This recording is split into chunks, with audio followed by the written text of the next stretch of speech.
Hi friends, I'm just here to talk to you guys a little bit about the ideal crate setup and how we want to set up our dogs for success once quarantine's over and we get back to 9 to 5 life. As you know, a lot of people here in the city live that kind of life, are working, and so we want to just make sure that everybody is ready to go once we get back to it. So let's see.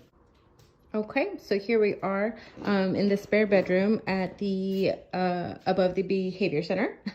And so you can see that we are in a room that can have the lights turned off, and then we can actually close the door as well to make sure that it's as dark as possible, and making a den so that they feel safe and secure in there.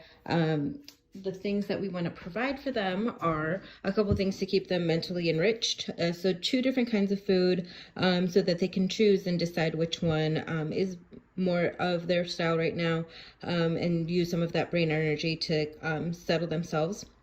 And then also a chew.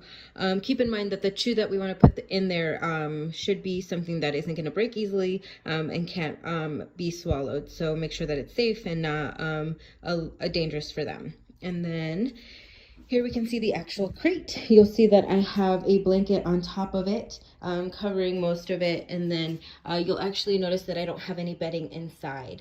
We want to make sure that, again, the crate is as safe as possible. So if you know that your dog is destructive or tends to rip things up or, chew on them, we want to not give them the opportunity to swallow something that isn't appropriate. So here I actually make sure I don't have any bedding in there. They'll be fine for the couple hours that they'll be in there.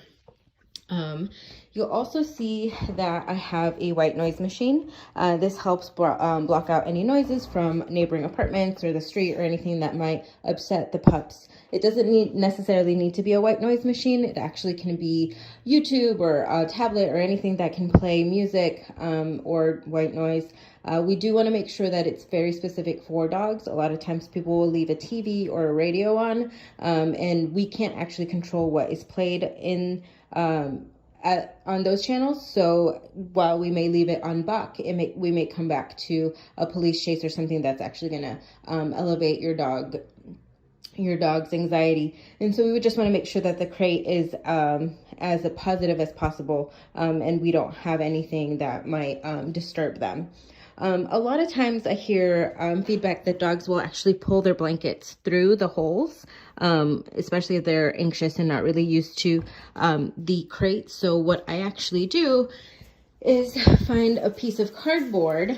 This one's actually for a larger crate, and it's just some cardboard that came with some shipments. And so here you can see that it's over the crate so they can't bite through it, and then actually overhangs on every side. So if you just toss a sheet over it, it's going to cover the crate completely and they'll be okay. One last thing that I actually forgot to mention is the size of your crate. You're going to want to make sure that your crate is big enough for your pup to go into, turn around in, and lay down. He's not going to lay down right now because he's looking for that cheese. But that's just the general size of crate that you'll want for your pup. So that's what a typical crate setup looks like. We just want to make sure that it's in a low traffic area with as few distractions and stimulus as possible so that they can definitely rest and relax in there. If you have any questions about whether your setup is working or if it's not working, feel free to reach out to your foster coordinator, the foster mentor help desk, and we can definitely help you troubleshoot any of the issues that you might be having. Just make sure that you're practicing at least 5 minutes a day at minimum, and then just increase it from there so that they can get ready and set up for success. Feel free to reach out. Thanks, guys. Bye.